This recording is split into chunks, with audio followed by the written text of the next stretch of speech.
Welcome back to another video. Today we are going to go over all the symptoms of a bad EVAP canister, or also called a charcoal canister, and finish off with a rare symptom I experienced in my 2008 Chevy Tahoe. An EVAP canister stores fuel vapors from your gas tank and siphons the vapors into the intake to be used in the combustion cycle. This allows the car to be more economical and it reduces emissions.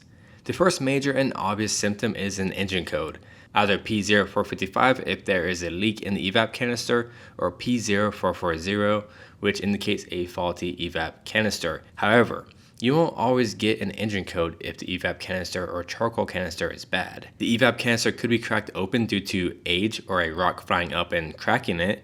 This would release gas odors near the rear end of the car, or your garage may be filled with fuel smell after sitting overnight. This could also cause your car to have difficult starting because the EVAP canister isn't recycling the fuel vapors and it has an improper air-fuel mixture. This could also cause a rough idle. This could also cause poor fuel economy since it isn't recycling the vapors.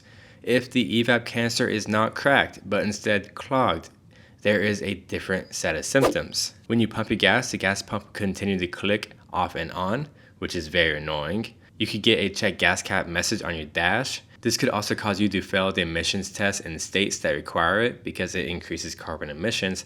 And finally, a rare issue I experienced along with the gas pump clicking and a check gas cap message is an inaccurate gas gauge on the dash, since pressure is building up in the tank and causing the fuel gauge to not act properly. To prevent the EVAP canister from being clogged, do not overfill your gas tank. Do not go to the nearest dollar or top it off to the tip top.